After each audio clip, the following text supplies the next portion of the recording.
when it misfired, I just had the feeling that there was more to my life.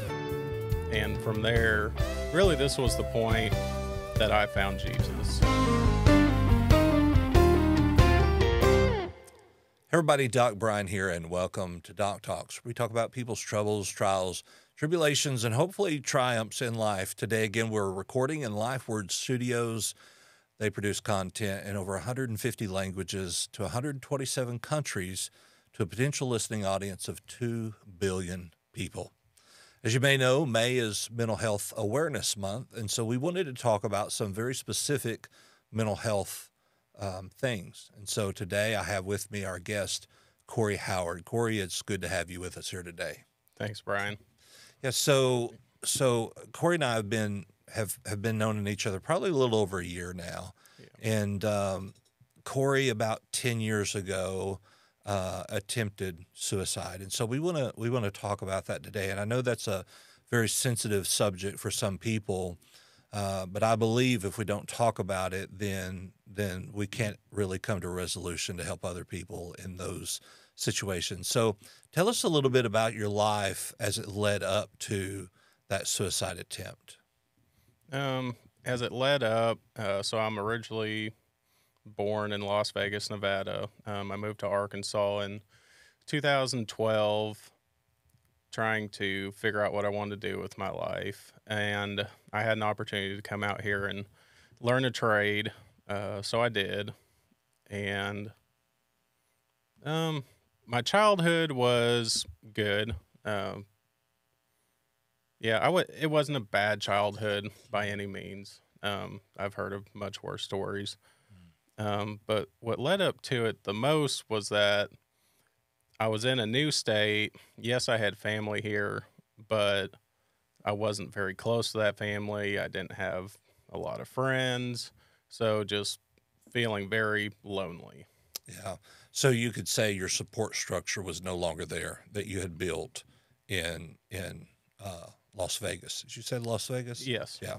So in as men, a lot of times we don't like to think that we need other people to rely on, but we do. We weren't meant to be made to be alone. No. So how did that, because I'm sure it wasn't something that you just moved and the first day you were here you realized you didn't have any structure. It was something that kind of led into that. Do you remember one thing that happened that caused you to really realize that you didn't have the support that you needed here?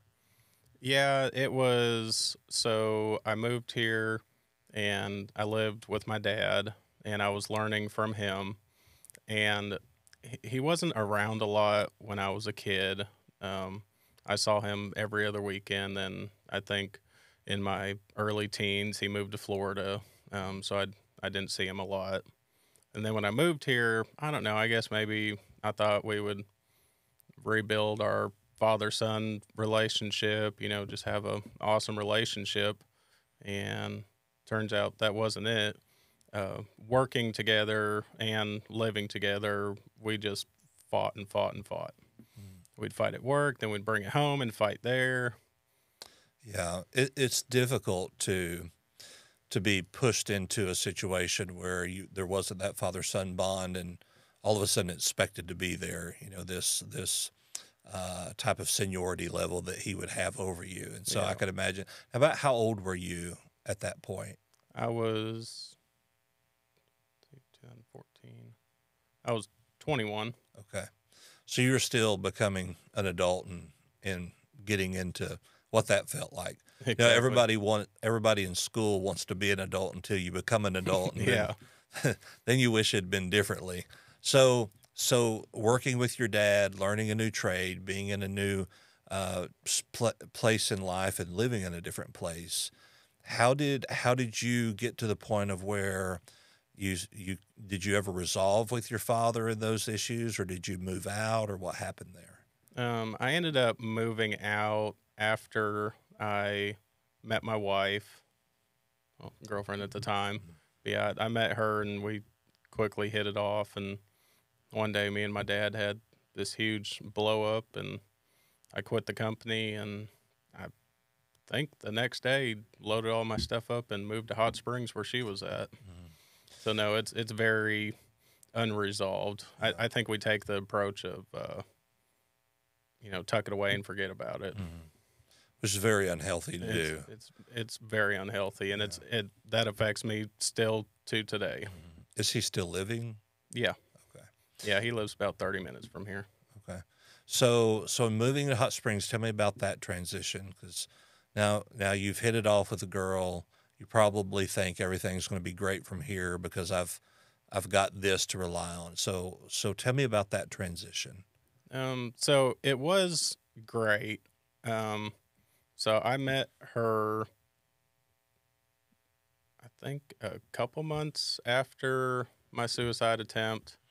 Um, and so yeah, I moved to Hot Springs, and it was great. She's got uh, two kids at the time. They were 8 and 12, and the older one I actually adopted. Um, and it was a struggle at first because I didn't have a job. But one night I told her, I said, I want to pray together, and let's just pray that I can go out and find a job quickly. And the next day I was hired on at a heat and air company, literally just a mile from our house. Yeah, And it was perfect. that's great. And it wasn't a great company or anything, but it was an income, Yeah. to get us by and started. Right. So let's back up to the suicide attempt. What happened in the days or the hours that led up to that attempt?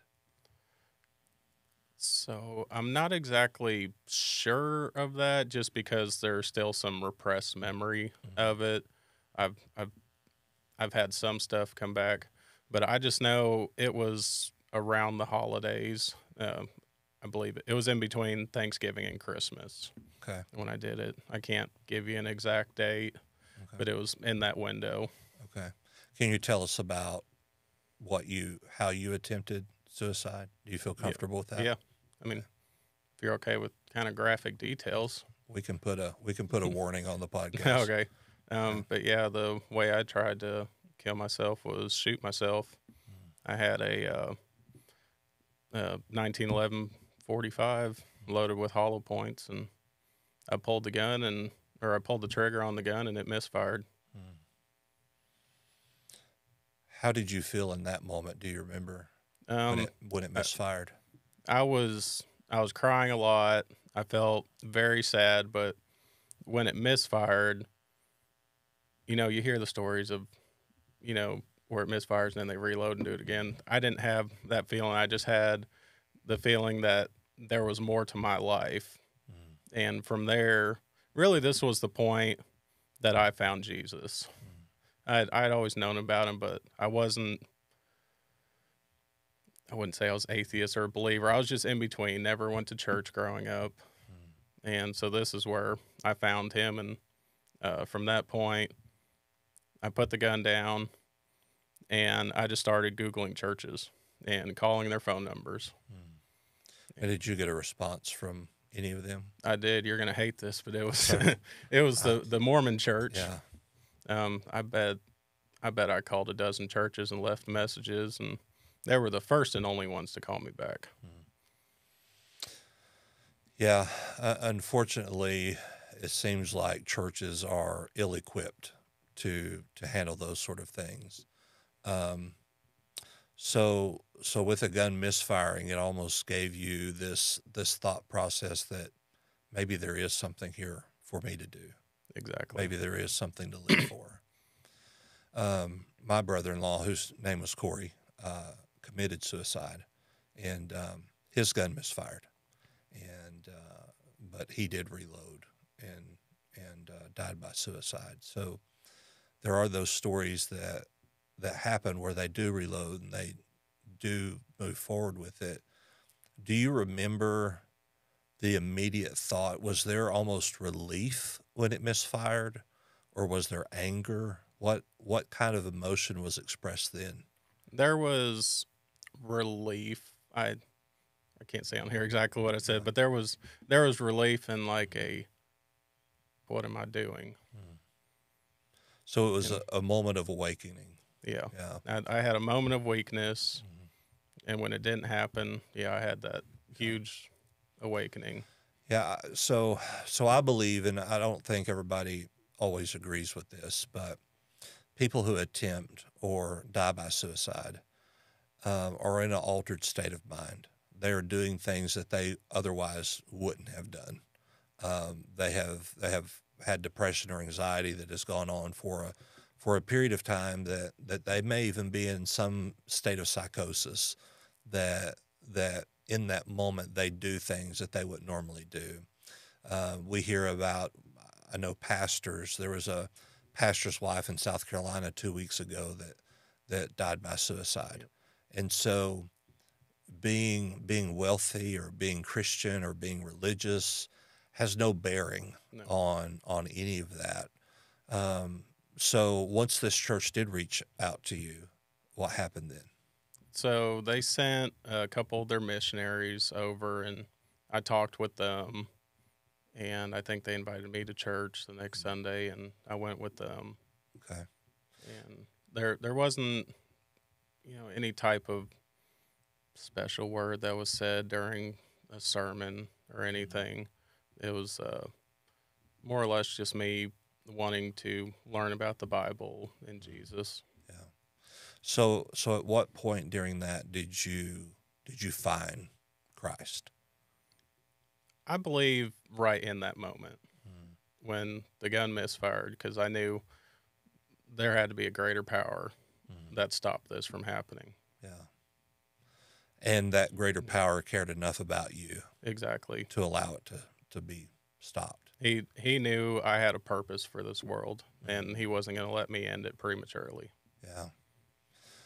Yeah. So how did your family respond when they found out, or do they know? They don't know. Okay. They'll find out if they ever listen Yeah. to this podcast, but I've never, I think my dad, mom, I think maybe my sister, I have a twin sister, maybe she knows, but my wife knows. Yeah. So to ask a very cliche therapist question, them not knowing, how does that make you feel? I feel like they should know, especially since it's been so long since it happened. But I also know my family and how they would respond. So, like my mother, she'd be very, very sad, and my dad would basically just call me stupid for doing it. So, I think I try to save my mother the heartbreak, and I just don't want to hear it from my dad. Yeah. So protect your mother, but also protect your mental health from your father. Exactly. Yeah. So moving forward for that, how did you begin to grow? How did you begin to come out of that depressive state? So I came out of it, like I had told you, I met my wife very quickly on after that. I can't give you an exact window, but it was pretty quick. And I was telling myself, I said, maybe this is what I'm meant for. She had 2 kids with dads who are not good dads at all. They're awful. And I said, well, maybe I need to come into their life and teach them how a father is supposed to be, teach them how a woman should be treated from a man, because they've witnessed bad things happen. Yeah. And so stepping into that role, because from what I understand, you really didn't have that father who, laid out to you how to be a father. How did you navigate through those waters? Here's a simple way that I looked at it. It's going to sound awful, but I did the opposite of what my parents did. Yeah. It doesn't sound awful. If you had a bad experience, then do it exactly the opposite. But I mean, it's I can say that I wasn't given a very good example of what a father should be. But that was kind of my motto, is that I'm going to be just the opposite. But I really didn't know what that fatherhood looked like until I became a father. Yeah. We have this idea about what it should look like. So how is it different than moving into a home with 3 kids? So I'm sure that has to be a little bit of a overwhelming for you. Yeah, it was 2 kids. Okay, 2 kids. Yeah, 2 kids. It was overwhelming, like, my son specifically, he always loved to come into his mother's bathroom in the morning when she would get ready, and Mhm. then I come in the house, and he's still doing it. I'm like, Yeah. "Okay, this needs to stop happening because 'cause I'm in Yeah. here getting dressed." Mhm. And, the kids are amazing. They weren't ever that difficult. Yeah, they had a teenager phase, Mhm. but they're really awesome kids. Yeah. My son was a little hard sometimes, because he had some ADHD, Mhm. but all it was that he had a lot of energy. Mhm. So it was really fun being able to come in there, and get to play with him all the sports, the baseball, the football, get to go to all of his games. Mhm. And then my daughter was 12, so coming into teenager, and you know how kind of difficult that could be at that age. Mhm. But I just went in there with uh, a calm mind, never any yelling, and just try to talk through things with her. Mhm. So, so your then girlfriend, I assume, how did she respond when she found out that you had attempted suicide, or was it after you got married that you shared that with her? I shared it with her very early on, and she was sorry, my nose is itching, You're fine. and she was very sad, and she cried, and wish I would have called her at the point. Mhm. And I think maybe I didn't tell her everything because after Man Alive, Mhm. it was last year. Mhm. I think when I went and met you, Mhm. I you can't explain what Man Alive No, is. You you you just can't. you can't explain it. But I tried the best I could and was talking about sharing your life story, and she goes, "Well, I don't think I've ever heard your life story." And I said, "Well, you have, but I don't think you know quite all the details." Mhm. And so one day we sat out back and I told it to her. Mhm. And how did she And respond to that? she took it very well. Mm. Wasn't sad or angry or anything. I think uh, trying to put the right word in my mouth. Yeah, it wasn't sad or angry. She just she understood, and now that she knew all the details, and I told her, I said, "You're one of the things that saved my life because you and these kids gave me purpose to my life." Mm. So, how important would you say purpose is in somebody's life? For a man, it's everything. Mm. We have to have some purpose in this life. Yeah. So, when we look for purpose, in your opinion, where do we find it? We find it with those closest to us, our family and our jobs. Popular question when two men get together, "Oh, what do you do? Mhm. What do you do?" Yeah. They want to know how I make my money. Whenever I get asked that question, Mhm. I say, "What I do? I'm Yeah. a husband. I'm a father. I'm a Christian." Yeah. Yeah. I hate that question Yeah, because it's almost like they're asking to have a qualifier of whether or e- not you're worthy to exactly. be talked to, and we learned through Man Alive that that's a pose, Hmm. and we don't have to step into that. And I hate when people ask me what I do because I'm not even really sure what it is that I do. You have a You know, bunch of yeah. titles. So it's very difficult. Um, so I know that for me, um, when my brother-in-law committed suicide, my first thoughts were what what could have possibly been so bad that that was the only way out. Um, Now, with my brother-in-law, I knew some things that were going on. My sister had just filed for divorce. They had just had a baby. The baby was not doing well. Um, he was drunk one day and went up and tried to kidnap my nephew from the hospital, who was in an incubator. Mm. Ended up in jail overnight and got out and committed suicide. And his suicide letter, he said that he was a very angry individual and that he had hurt his son and he was going to make sure that it never happened again. Um, as a family member to that, um, it hurt my heart to think that it was so bad that he seen that there was no hope. There was no other way. Hmm. In your suicide attempt, again, the lack of the community, the lack of purpose, were you convinced that there was no hope for you to ever have purpose? Or were you just in that moment of where you didn't have purpose, so there was no reason to live? It was a mixture of both. In my mind, I couldn't see any purpose of my life. Yeah, I couldn't see into the future at all, yeah. and at the time, also having none. So I just knew there was nothing here for me, Mhm, and I was dead sober, wasn't drinking. I didn't leave a note. mhm, I didn't want to have to explain it to anyone. I just wanted them to bury me and be done. mhm. And so yeah, Yeah. there was just nothing at the time. You just think there's nothing for you here. Mhm. Yeah. Um, I have I've shared with our group before that I never had a suicidal attempt, but I had some suicidal ideologies, and the my thought process was I'm not ever going to be good enough.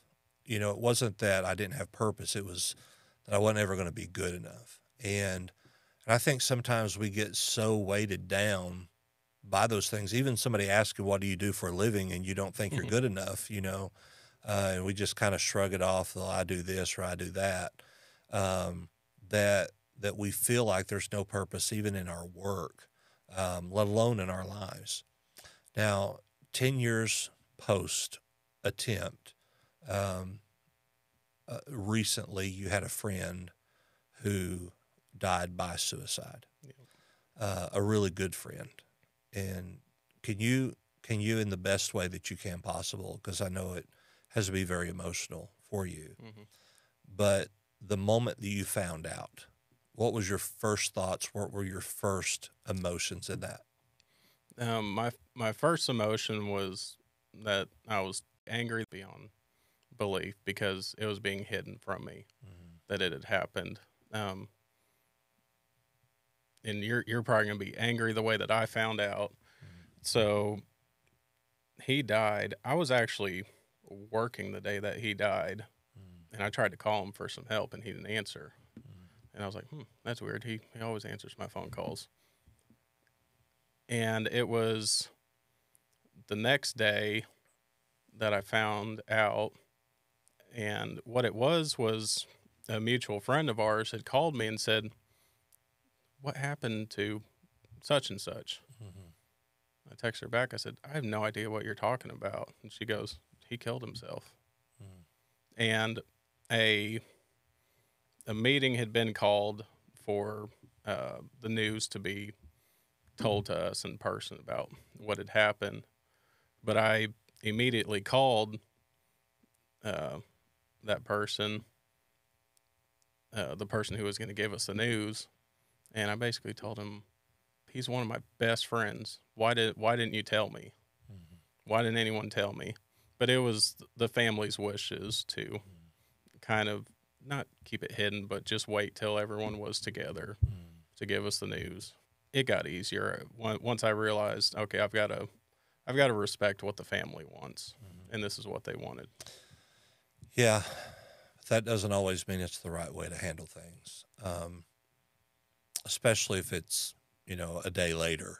Yeah. Um, but but as somebody who has walked through that, um, it's incredibly difficult for the family to grasp what happened, and a lot of times the details are very hazy.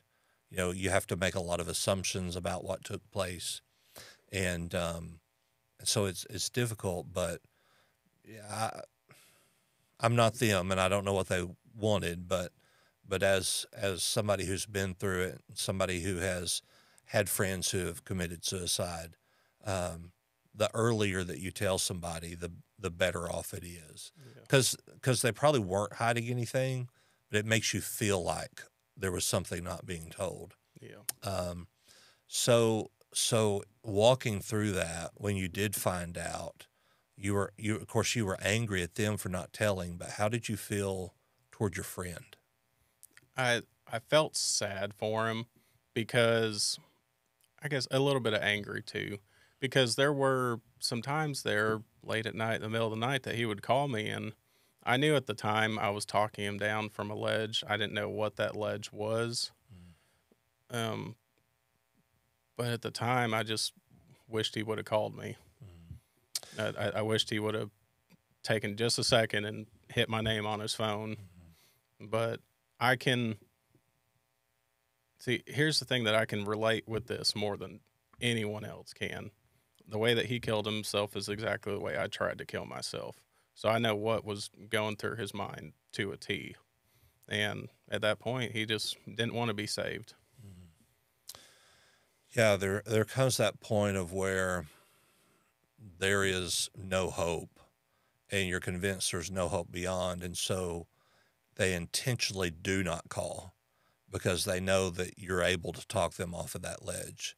And so it's not that they didn't reach out, it's that they didn't want to know or try to be convinced otherwise because they believed that there was no hope. Exactly. Yeah. And if he would have just, it was like midday on a Saturday, if he would have just made that phone call, I could have said, man, come to my house and I'll have 30 men here waiting for you to all talk to you. Yeah. But even that's a scary thing. Yeah. You know, when you're in that moment. And that's why community is so difficult. You know, the group that we are a part of, there are about 30 men that would show up, but we know them well enough that we can say whatever we're going through and they'll take it to the grave. Yeah. You know, that there is that trust there. But so many people don't have that. And, you know, as a pastor for years, I searched for that because, you know, you really shouldn't be that open and transparent to some people in your church because then you could lose your job. Yeah. You know, but there comes that balance of how do we share when we don't have anybody? And as you said before, if you go to your parents, you know, they may respond in anger, you know, that's stupid, you shouldn't think about that, or they may respond by going into a depression themselves that they have failed.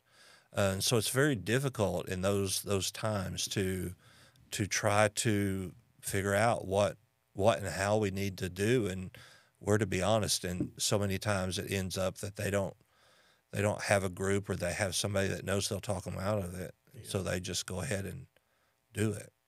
I think that's where the suicide hotline would really come into play. It's totally anonymous. You can text or call. Right. And I say that I didn't take that advice. I didn't call them, but between that and the normal community, you know, if you see someone that's having a tough time or they even come to you and say, "Hey, something's wrong," just listen to them. Yeah. And there are a couple of things. Of course, you mentioned the National Suicide Helpline. You can call or text 988. 24 hours a day, there's somebody there. Or if you are in immediate harm, call 911 and get help. But there are those around us that somebody says something and then they think, well, they're just trying to get attention. Suicide is not something where you should assume anything. Exactly. There is a thing called a no harm agreement. And that's where you go to your friend and they say, have had suicidal thoughts or ideologies, or I want to die. Now, if they're saying they want to die and they have the means to do it, you need to get them to the hospital. But if they are just having a suicidal ideology and they've not developed a plan, then that's where you can give a no harm agreement. And what that is, it's an actual contract that you write out in hand that says, I, in their name, promise I will not harm myself before I see you again at a date and a time. And then you sign that. And about 98% of people who sign a no harm agreement will not break it because they feel that's one thing that they have that they know they've got to stick around for because they love you enough or they love whoever had them do that agreement that they're going to wait until that time. If somebody had reached out to you and offered you a no harm agreement, do you think that would have changed your attempt? Definitely, because it would have been nice to at least have someone to listen to me Yeah. and have someone to continue to talk to about stuff. So, do you think there were some signs or symptoms that maybe even your friend displayed that could have led you to believe that this was a possibility? Yeah, there was one time that he had called me, and it was in the middle of the workday, and man, we must have talked for 2.5 hours. That was literally, I think, 4 days before he killed himself. He was telling me how life is and how it isn't good right now, and I gave him advice that he thought was very sound advice, and he said he was going to do it. There was also, there's a sign where your friends or loved one who are planning to commit suicide, they tend to give their stuff away. Well, there was one day there where it wasn't anything personal to him, but it was just like some parts for work that he had given me that I thought was really strange. Like, why are you giving me these? But okay, I'll take them. Yeah. I'll use them one day. Yeah. Yeah, that is a sign, especially if they start giving away things that are very personal Yeah. to them. And usually another sign is they make these grand, big plans for their life. And his plan was he was enrolling back in college, and he's gonna become the big boss one day, and I'm gonna be his right hand man. And I'm like, man, don't do that to me. I don't want to be a boss. But I would do it for him. And so yeah, there's that sign of making these big plans that you seem are kind of impossible. Yeah. Another sign is somebody who has been in a depressive state or somebody who's just always have a low mood. All of a sudden, one day they're extremely happy. Yep. He had that too. And that's because they've resolved that I'm finally going to not hurt anymore, or I'm finally not going to hurt anybody anymore, and I'm happy that there's this foreseeable way out. Yeah. So in the after the days go by and after the funeral, where does that leave you? It leaves me lonely and sad, because we worked together, and he was always my go-to with the problem, or I just need to vent, and I was his. And I've caught myself so many times calling him, and I'm like, he's not there. Yeah. So I haven't really found that person yet to call. Yeah. Sometimes I just make random phone calls to guys that I work with, but really I want him. And that will, in the stages of grief, that's part of it. Is that while we intellectually know that he's not there, our emotions want us to believe that he is, that this is some big dream that we're going to wake up from, and everything's going to be back to normal. Yeah. In the stages of grief, it's not like you go through step A and move on to B and C. Man, they come and go. I still experience anger here and there. Yeah. I just get randomly angry for no reason. Yeah, they're not a progressive set, and you can be in more than one stage at the same time. They just bounce back and forth. So as somebody who is a survivor, and that's the way I like to put it, and somebody who has lived through a friend committing suicide, what would your message to the world be? My message to the world is, if you've dealt with any kind of mental issues or drug abuse, alcohol abuse, addictions, porn addictions, if you have dealt with that and lived through it, and have overcome it, you have something. You have something greater than most people on this earth have, is that you've overcome an addiction and an illness. You have something. And if you're there with mental illness and you're so deep that you don't see any way out, call someone. Call someone that you trust. And if you don't have someone to trust, text or call 988. Yeah. There's a thing that circulates through social media, and it's kind of cliche, but it says, I would rather listen to you at 3:00 in the morning tell me all your problems than to hear about your life for 20 minutes at a funeral. Exactly. And your life really does matter. It does. As bad as you may think it doesn't, your life really does matter. Cory, thank you for being on our podcast today and being vulnerable enough to share your story and your hurts. I really appreciate you being here. Oh, you're welcome, and thank you for inviting me. Absolutely. So as we mentioned on the podcast, if you or somebody that you love are suffering from suicidal thoughts or ideations or even an active attempt, you'd reach out to the National Suicide Helpline by texting or calling 988.